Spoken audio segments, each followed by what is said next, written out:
Good evening, visitors. Welcome to the Australian War Memorial's last post ceremony. My name is Greg Kimball, and joining us today from the Royal Australian Air Force is Wing Commander Adam Cole. We warmly welcome the family of Private Laurence David Williams, whose story will be told shortly. We welcome the veterans who have served, those that are still serving, and the families that support them. We acknowledge the members of RSL and Services Clubs Australia, RSL Victoria and RSL Queensland who are watching the broadcast of this ceremony across Australia. During this ceremony, wreaths will be laid at the base of the pool of reflection by family, visitors and students on behalf of Sunshine Coast Grammar School Junior School, Forest Glen from Queensland. Please stand and join in singing the National Anthem.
Students, you may be seated.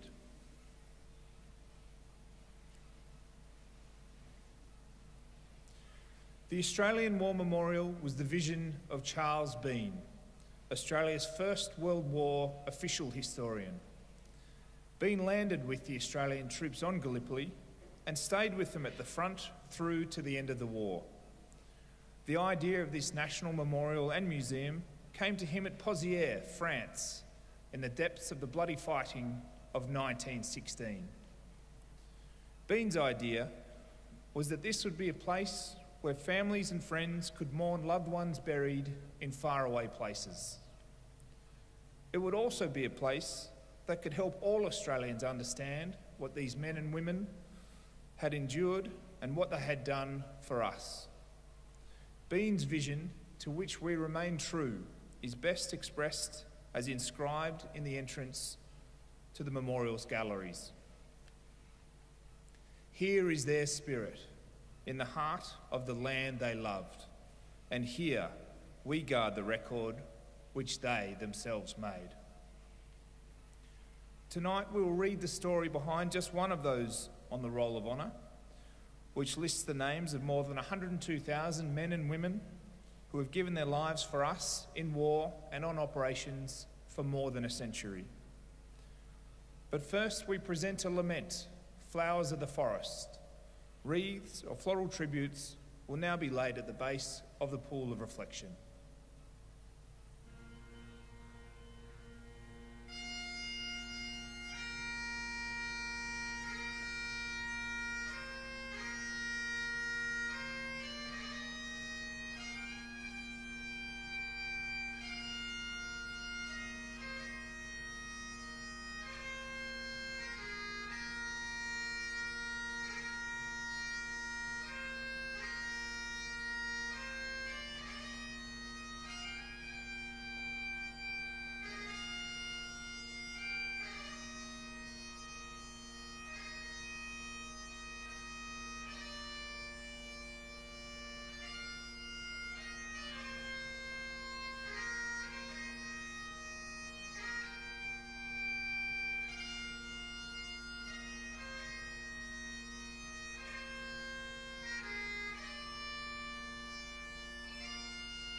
Today, we remember and pay tribute to Private Laurence David Williams.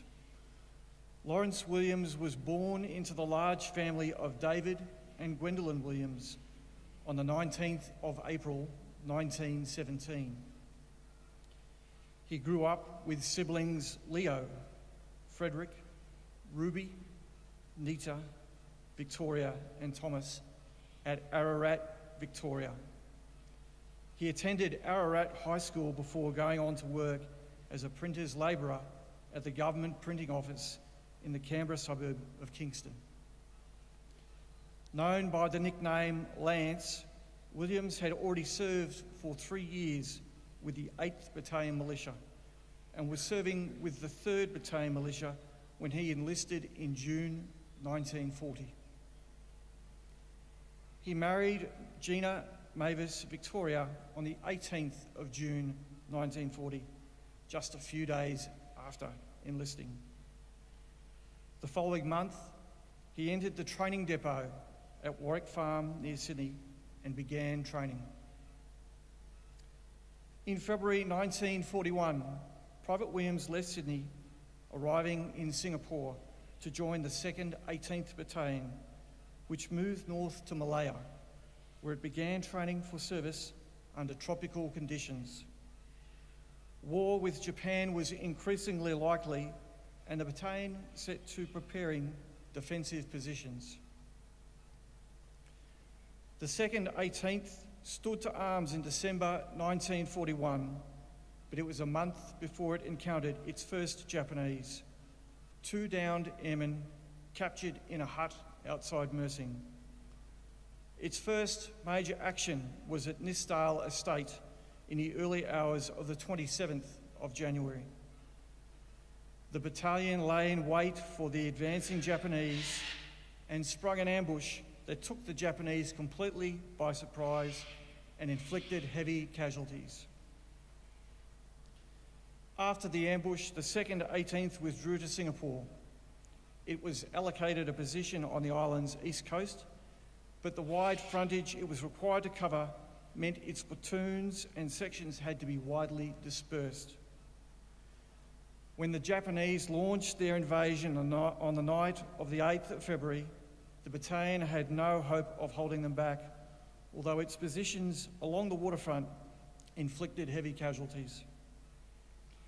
The Japanese infiltrated between the battalion's posts, and the battle degenerated into vicious, scattered engagements in the dark. It fell into a desperate fighting retreat that ended with surrender on the outskirts of Singapore City on the night of the 15th of February. Initially reported as missing, Private Williams was later confirmed as being killed in action on the 11th of February 1942. During the retreat, he had been part of the ad hoc formation dubbed X-Battalion, tasked with launching a counterattack. After being attacked by superior enemy forces, Private Williams and several others were captured and executed by machine gun. Today, he is remembered at Kranji War Cemetery, where a cross bearing his name and the details contain the epigraph, Pense de moi, je pense de vous toujours.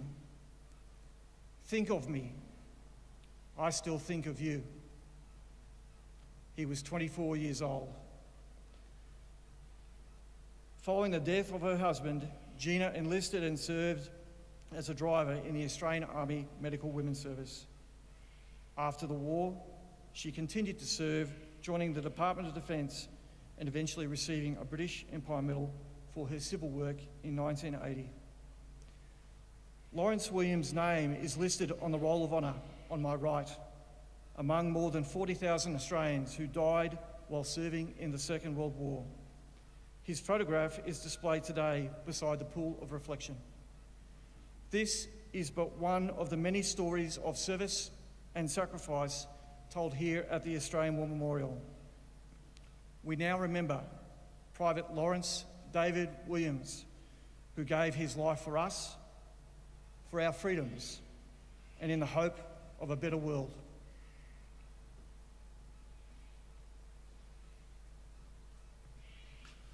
Please stand for the reading of the Ode and the sounding of the last post.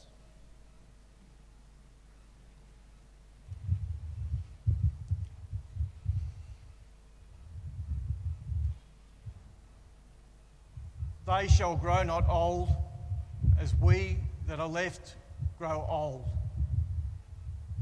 Age shall not weary them, nor the years condemn. At the going down of the sun and in the morning, we will remember them. We will remember them.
Lest we forget. Lest we forget.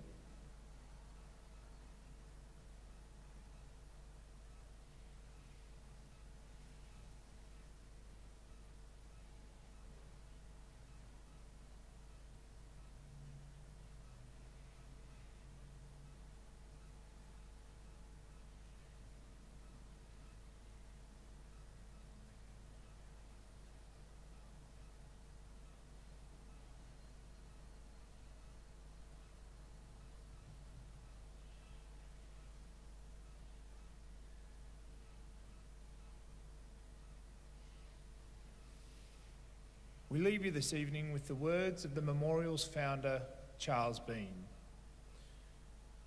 Many a man lying out there at Pozières or in the low scrub at Gallipoli, with his poor, tired senses barely working through the fever of his brain, has thought in his last moments, well, it's over. But in Australia, they'll be proud of this. Ladies and gentlemen, girls and boys, that concludes the last post ceremony. We thank you for visiting the Australian War Memorial and wish you all a very good evening.